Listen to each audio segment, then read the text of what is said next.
not demons, like the scary spiritual things, but it's the funky a.k.a. that is connected. That I should have looked up what that's called. I've been doing this for so long, Tonks. I need you to not interrupt me, please, please. Here at Get Lit. Hi everyone, and welcome to Get Lit, a channel that I hope will make the world of literature a little brighter and clearer for all of you. My name is Molly, a fellow lit nerd and high school English teacher. Today's episode is a no-brainer for me. If you've seen my last episode, The Books That Made Me, which I'll link down below, then you probably won't be surprised. We are looking at Philip Pullman's The Northern Lights, or for those of you in North America, The Golden Compass. This is book one in Philip Pullman's His Dark Materials trilogy. A heads up for you that Get Lit will be spoiler heavy, so if you haven't already read The Northern Lights or His Dark Materials, you might want to click away from this video and come back after you've read the series, or at least book one. So there is far more than I can contain in one video, so I'll be splitting up our discussion of The Northern Lights over a couple episodes. Hopefully you'll stick with me for all of them and we'll get lots and lots of rich discussion. In today's episode, we're going to talk through a summary of the text, the major characters, we'll discuss the genre and style of the novel itself, and then we'll end by talking about the major symbolism in the novel. There is no way I'm going to cover absolutely everything, so I really look forward to seeing what else you point out in the comments. So be sure to let me know of other symbols or other major characters and the significance of their names or their role within the story to enrich our discussion. So, to start with a summary of The Northern Lights. The story of The Northern Lights revolves around Lyra Balakwa and her demon Pantalaimon, an orphaned 12 or 13-year-old girl who lives at Jordan College in Oxford. In this universe, humans have demons, a physical embodiment of their soul or consciousness in animal form, which can change until the time of puberty, at which point a demon will settle into its final form. Lyra's uncle, or so she thinks, Lord Asriel, is planning an expedition north and shows photograms of a mysterious substance called dust, as well as a specially processed photo of the Northern Lights, through which a city in another world can be seen. Lyra desperately wants to go north, but he won't hear of it. It is at this point that mysterious rumours of a group called the Gobblers start to be heard, a group that steals children. Lyra is pulled into the action when her dear friend Roger, as well as Egyptian boy Billy Costa, are taken. She is distracted and mesmerised by the mysterious Mrs. Coulter that promises that she will take her north on an expedition if Lyra goes to live with her. Just before Lyra leaves to live with Mrs. Coulter, she is given a mysterious object called an alethiometer, or a truth measure, by the master of Jordan College and told to keep it secret from Mrs. Coulter. Lyra at first loves her life with Mrs. Coulter until it becomes clear that she will never be taken north. When Lyra discovers that Mrs. Coulter is actually the head of the General Oblation Board, or the Gobblers, the group responsible for taking the children, Lyra flees and teams up with the Egyptians, the group hardest hit by the actions of the Gobblers. They plan to send an expedition north to rescue the children, and Lyra finds herself included in this group. On their way north, the Egyptians enlist the help of Lee Scoresby, a Texan aeronaut, as well as Yorick Burnison, an armoured bear or Pansabione. Lyra also learns that the witches have a prophecy about her that she will bring about the end of death. On their trip north, Lyra discovers the truth of what the Gobblers are doing when she rescues the little boy Tony Macarios, whose demon has been cut away from him. It is the most abhorrent act imaginable, and it makes the Egyptians even more determined to rescue those children. Lyra is captured and taken to Bolvangar and narrowly escapes being separated from her demon Pantalaimon when Mrs. Coulter finds her in the cage. Lyra causes a distraction and manages to shepherd all the children out of the station, where they reunite with the Egyptians. A battle ensues between the Tartars and Mrs. Coulter and the Egyptians. Lyra, Roger and Yorick Burnison are rescued by Lee Scoresby and fly north to Svalbard. In a storm, Lyra is thrown out of the air balloon and is captured by the armoured bears, the Pansabione. She tricks the current king, Joffa Raknison, to battle with Yorick Burnison, who is returning to Svalbard after being exiled. Yorick Burnison beats Raknison and reassumes his rightful role as king of the bears. Lyra and Roger, along with Eric Bernison, go to Lord Asriel. Asriel kidnaps Roger again and takes him to a high peak of a mountain just underneath the Northern Lights. In Lyra's attempt to rescue Roger, Roger is sadly killed when he is separated physically from his demon, the energy from which Lord Asriel harnesses to blow apart the sky and with it destroy the veil between worlds. The book ends with Lyra vowing to avenge Roger's death and walking into the stars into a new world. Okay, after legitimately an hour worth of trying to film that, it's finally time to move on to section 2, which is the characters. So the major players in the Northern Lights obviously are Lyra and Pantalaimon. In this section there is no way that I can cover absolutely everything about all of the major characters, but we'll see how we go. I actually think I could do a whole video just on the symbolism of characters and their names in His Dark Materials. Let me know if that's something that you would be interested in.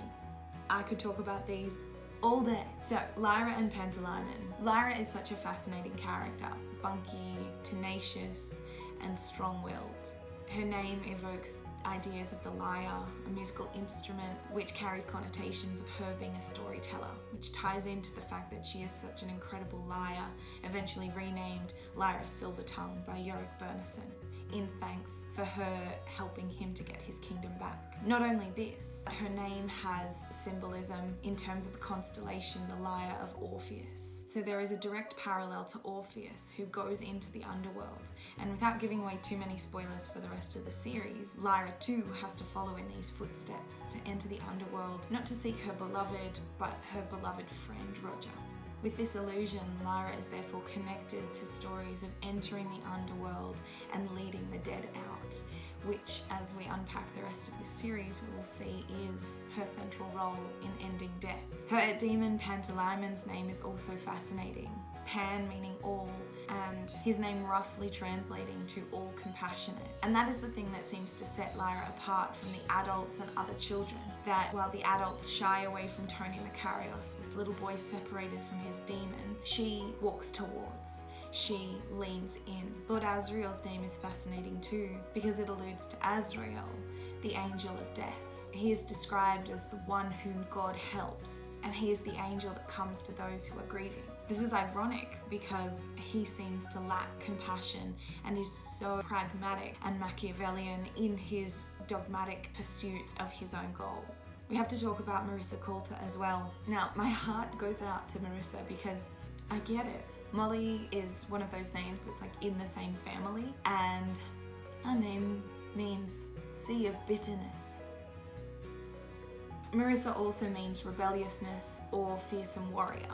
Her surname Coulter is literally a cutting tool, the vertical blade, the front of a plowshare. So it carries strong references to her role as part of the General Oblation Board, who are pursuing intercision, or the separation of human and demon. As a series, this book definitely celebrates the notion of found family and challenges the role of nurture in a person's upbringing. Throughout the series, Lyra is very much abandoned, betrayed, or let down by her own parents, Lord Asriel and Mrs. Coulter. I didn't mention that in the summary. Oops. Instead, she has a found family. Jonfa and Fardacorum both have names that are a pun on fatherhood. Of the witches, Seraphina Pecola's name seems to reference seraphim, or the highest order of the angelic choir who would guard God's throne. This being said, Pullman does claim that he pulled the name Seraphina Pecola from a Finnish telephone directory, but given the amount of religious symbolism and allusion throughout the series, it wouldn't be a far stretch to think that maybe he was drawn to it because of its fairly overt similarity to the seraphim. Seraphina's demon, Caesar, also translates to pure. And I feel like we also have to mention Yorick Bernison, the king of the bears of Svalbard, the king of the Panspermiones. Yorick's name is drawn from Norse, and I apologize because I don't know how to speak Norse, so we'll just go with it. But Yar means battle and Rek means distinguished ruler. So his name quite literally translates to the distinguished ruler who battles. His surname as well is drawn from the Norse Brynja, which is the male coat. So there is a literal reference to his status as an armoured bear. As I said, there's no way that I could cover all the characters in a video like this unless you literally want to be here all day, but those are some of the major players. Next, I want to talk about the genre and style of The Northern Lights.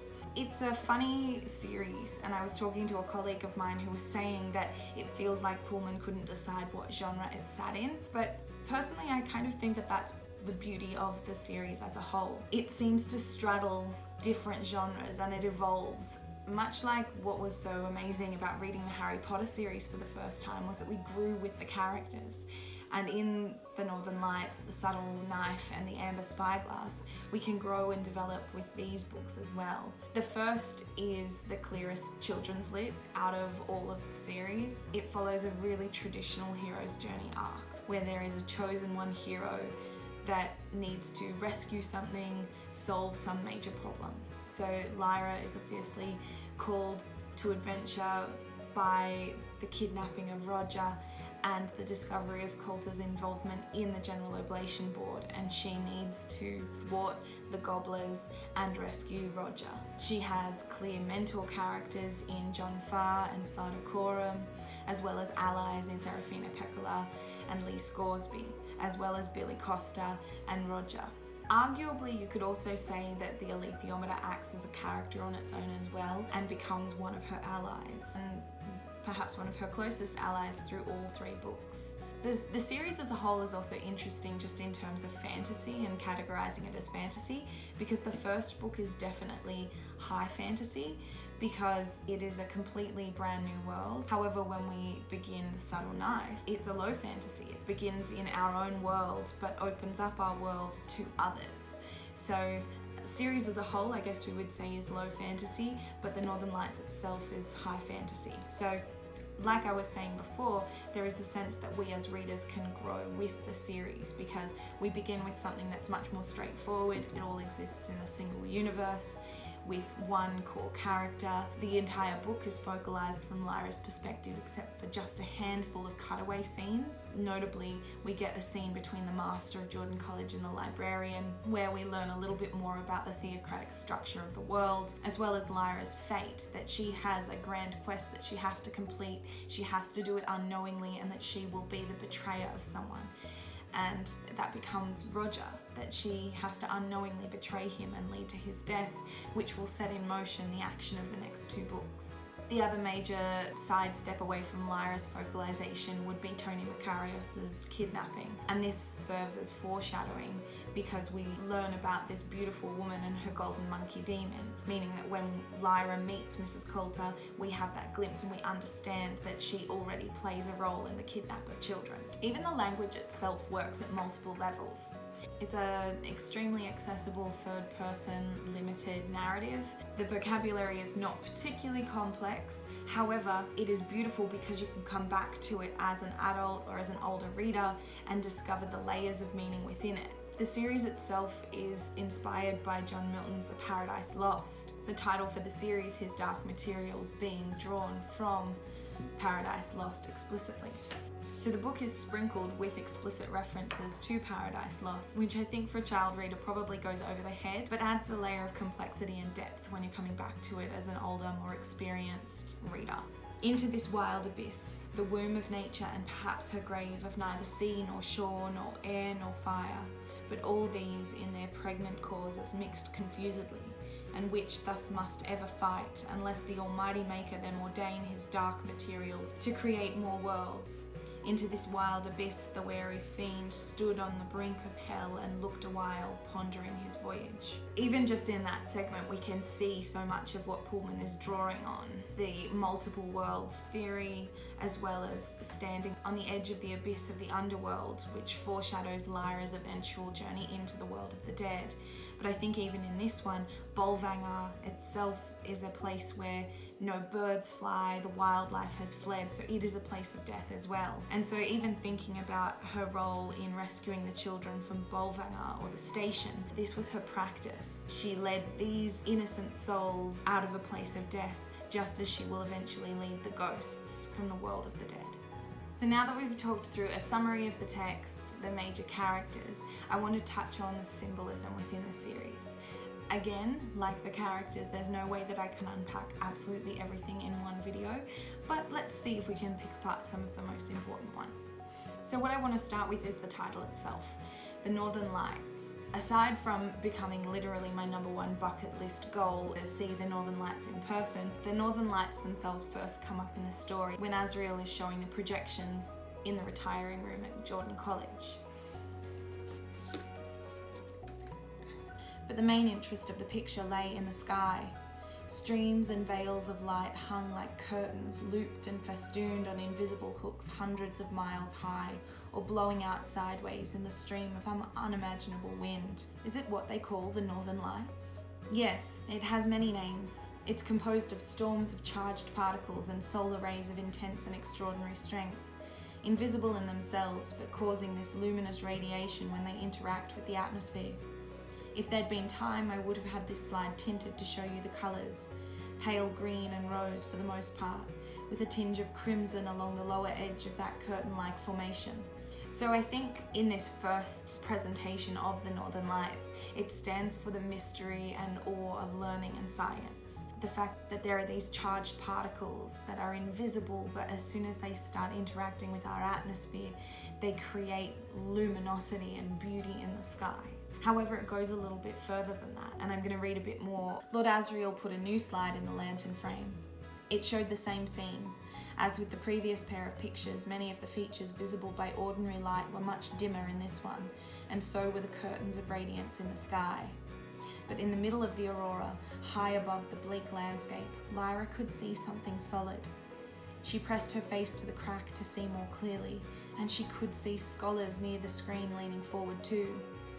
As she gazed, her wonder grew, because there in the sky was the unmistakable outline of a city.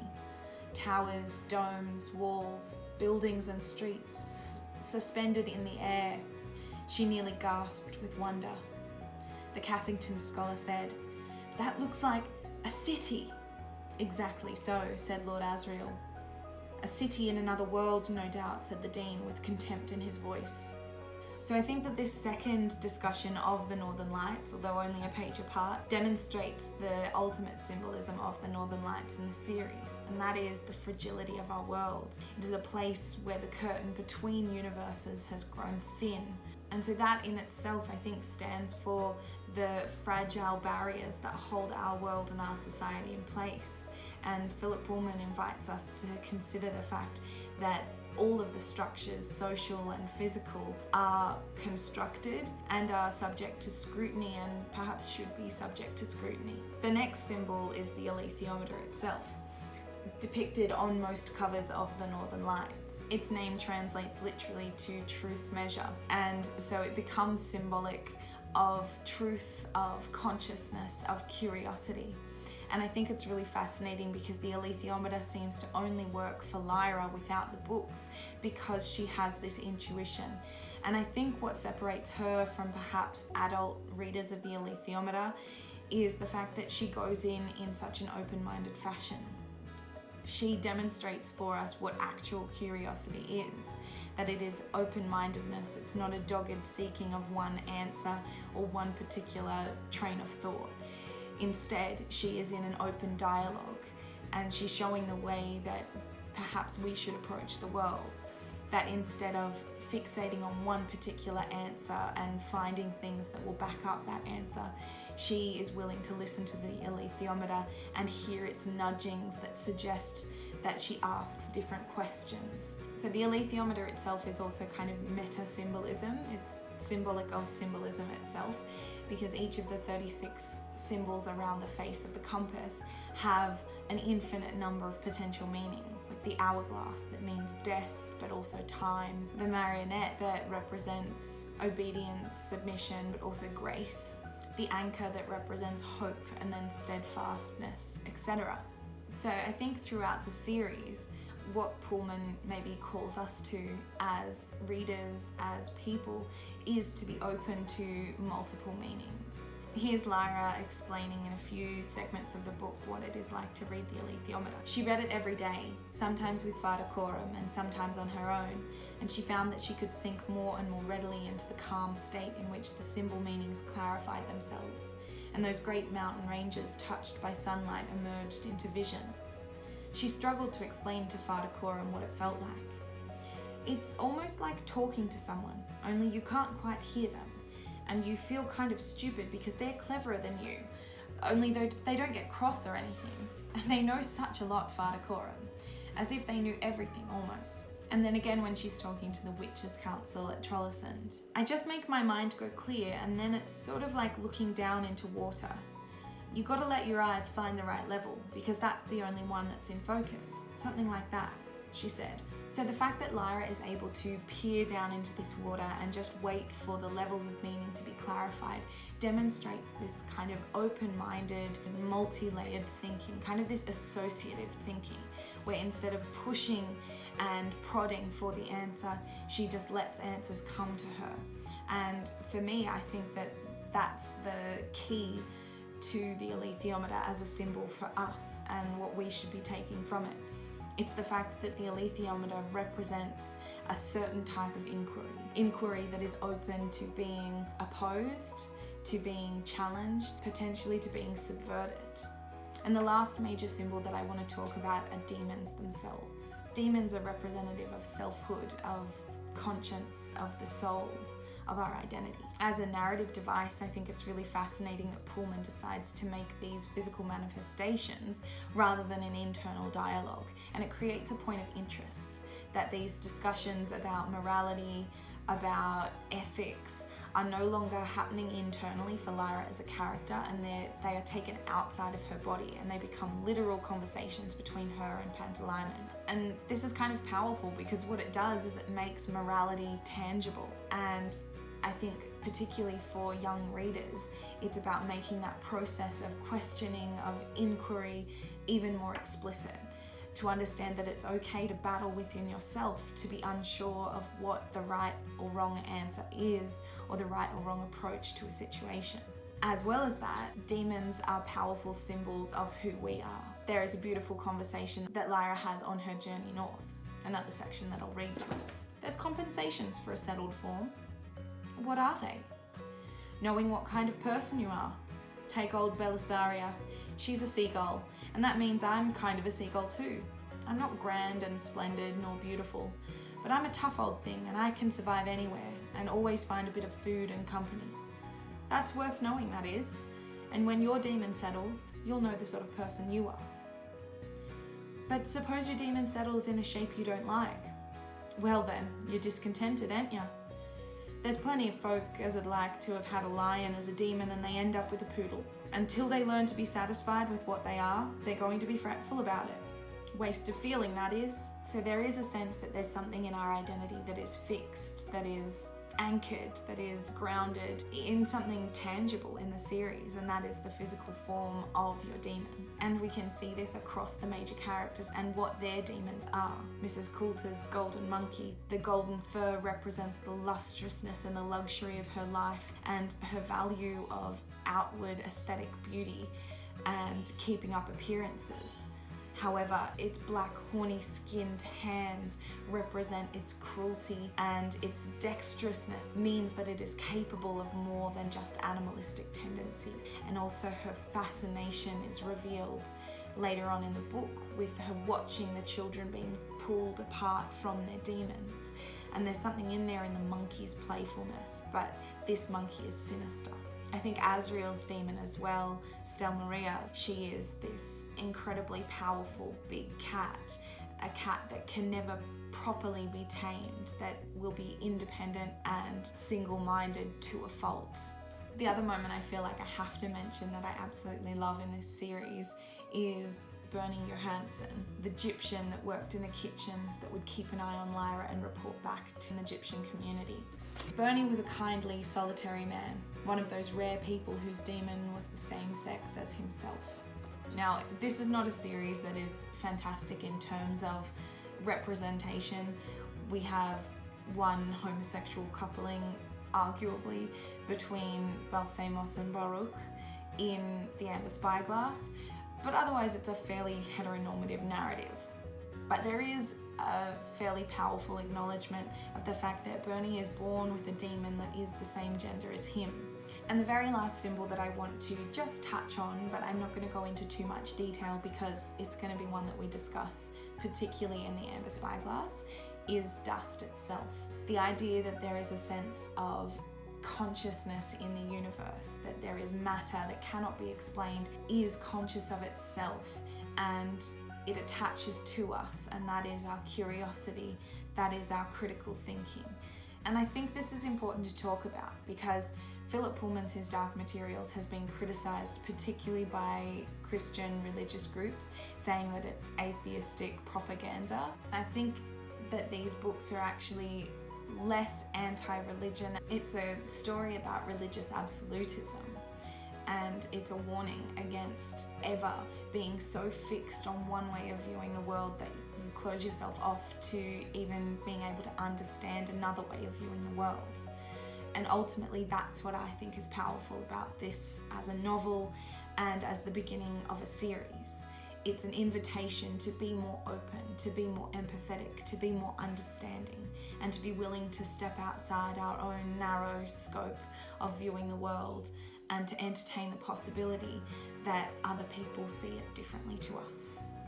So Lit Nerds, thank you so much. That's going to bring us to the end of our first episode discussing Philip Pullman's The Northern Lights, also known as The Golden Compass. Stay tuned and make sure that you check back in next week for our second episode where we begin discussing the themes of the novel itself. The themes we'll be talking about is the paradox of the innocence of childhood, growing up as the death of creativity and curiosity. Third, we'll talk more about the dangers of absolutism as a way of seeing the world, particularly theocratic absolutism, and we'll be talking about compromised morality and justice. Fourth, we'll be talking about the complexity of the human condition and the innate flaws of adulthood and humanity as a whole. And finally, the one that I'm probably most excited about, we'll be talking about how Philip Pullman challenges the monster narrative and the identity of monsters. I really hope you've enjoyed this episode of Get Lit, and I hope that by talking about these characters and symbols within the book, it's made the novel's significance a little bit clearer and a little bit more accessible to you. If you enjoyed this episode, there'll be lots more to come, so I would love it if you would click the subscribe button down below, and you can click the notification bell so that you never miss a new video. Again, thank you for joining me. Lit Nerds Unite.